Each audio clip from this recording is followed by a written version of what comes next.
Liz Shaper. I'm the CEO of HIC. I'm here in the HIC studio reporting live from HIC 2018, and I'm sitting here with my mate Shawn Wigham. Shawn, who are you? Where do you work? Thanks, Louise. I work at a number of companies, but we're here as a gold sponsor for MIMSIS Asia Pacific. MIMSIS Asia Pacific, how did that happen? That was an evolution of a hardware company that turned into a software company. How long did that evolution take, or when did it start? I would say 2013, we started rolling out hardware into a lot of sites throughout New South Wales and Queensland and Victoria. And we realised that the software that was being used on this hardware, although our hardware was A grade, there was a few deficiencies in some of the software that we could see at the rollout. So there was a bit of whinging going on by the clinical personnel, etc. So we started looking at that stage for the perfect electronic health record, or the EMR. So the change started when you responded to feedback from clinical users? Absolutely. So then it took 2 years after going to a lot of trade shows and a lot of hospitals around the world that we found MIMSIS, and MIMSIS has a well-established presence in the UAE, so they're in about 200 hospitals. 100 plus HIMSS level 5 hospitals. They're in South Africa, and the development is in India, out of I think Chennai. So So you've got a lot of people using your software then. There is. Now I wish I owned all of it. I've just got the rights to Asia Pacific. So obviously New Zealand, Australia, and whatever happens up north of Carpentaria, but. Yeah, look, it's exciting times. It really is a lovely piece of software. It's end-to-end. It's built on the architecture of the Sage 300 financials. So literally from the beginning to the end of the patient journey inside a hospital, we can manage. It's got its own laboratory modules, ICU as well. So we don't have to have an add-on that doesn't actually work or integrate like some states have. And look, it's very exciting. I'm enjoying it. It's mobile app ready, so it's versatile, it's usable, and it's a good piece of software. Yeah, well, it's an interesting journey then that you actually went looking for the perfect product, and now you're convinced that you found it. So some of the benefits would be the mobile applications. You said mobile ready. Yeah, absolutely. So we've developed because again of need apps. We've got apps for be it the CEO or CIO. We've got nurse apps, so we've got the doctor app, the clinician's app. So what you can do is if you've got our software, you can actually have an app on an iOS device or an Android device. You can download it, and you'll only ever see what is relevant to yourself. So if you're a doctor, you can see your rounds, etc., or any of your patients that have had medications or alerts or anything like that. You will get those alerts through the app. And how is the app very customizable for individuals? With regards to customizable, do you mean like individual sites or hospitals or doctors' preferences, etc.? Doctors' preferences. Yeah. Just curious, because the reason I'm asking is that even if it's not there now, I see we're also used to there's 1,000 people here today. I bet you if everybody owned an iPhone and we looked at them, they'd all be set up differently.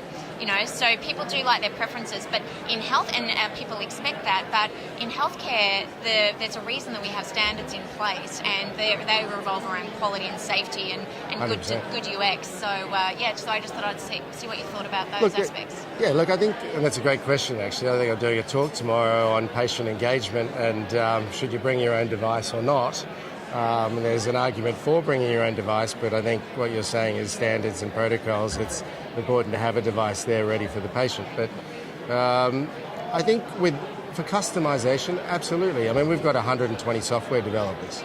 So, we're just developing a patient engagement app as we speak. Primarily, that's being tested in a site. I think it's in the Saudi German hospital in Dubai. Which already, I think they're a HIMSS level 6 hospital already as well. So, there's definitely customization when you're willing to do it. Yeah, absolutely. And you are obviously willing to do it. 100%. I can tell. Even when you said that, your eyes lit up. You're excited about it. Well, you want to provide a product that's user-friendly, that solves a problem. It's designed for a need, and I think that's the thing. What I've seen is there's a lot of products out there which we're pushing on people, and we're saying that they need to be using this for this and this.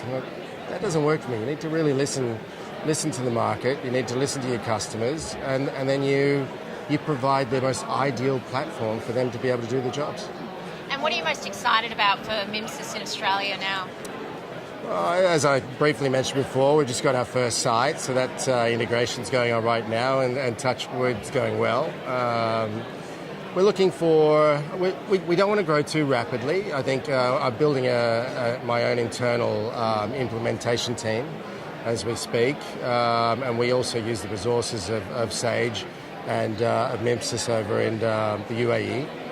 But I think we want to grow a controlled growth, so we're looking for maybe 100 to 200 bed hospital for all our modules, so we're looking for that. That would be great if we could get that sort of feel little free, fish. we could do a plug, that's easy. Yeah. But if we can find one of those, that'll be great. Excellent, great. And what can I ask you a bit about yourself personally as well? So how you just talk with a lot of passion about this stuff. So what is it that's your own personal driving force, and your you could have done other things that would have been easier, right? Sure. But, and you could have gone, no, we like what we're doing, we'll stick doing it, or you could have gone and done something else. But instead, you've actually decided to expand your company, expand your offerings, and that's hard work. So what's the personal drivers for you about?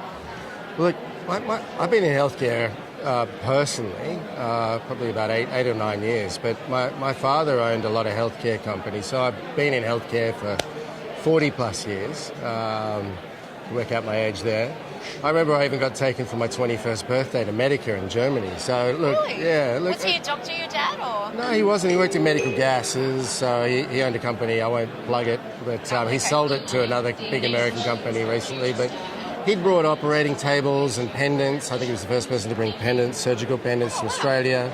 Operating tables used to be just planks, and then he brought proper operating tables from Europe. But so I was always passionate about it. I was familiar with hospitals, and so I started at the ground roots at one of his companies as a rep in 34, as at the age of 34, and I don't know. Proud. He's retired now, but and I've gone and done my own thing. But to stay in the same field and be inspired by your father. Well, and I'm actually inspired by the people who work in healthcare. That would be what I would say, is because you look at how they work, the conditions that they work in. So that's the challenge, is to provide them the ideal platform for them to do their jobs and do them effectively and efficiently. And that's what I get excited about, like being able to solve a problem. That's exciting. Excellent. So we're all about solving problems. Absolutely. Thanks. All right. Thanks for joining us here at HIC Studio. I hope you have a great time at HIC 2018, and we look forward to hearing more from MIMSIS's movements in Australia. Thank you. And we're excited about being here, and thanks for having us. Thanks, Louise. Right. Cheers. Thanks, everyone. Thanks, Shawn. Bye.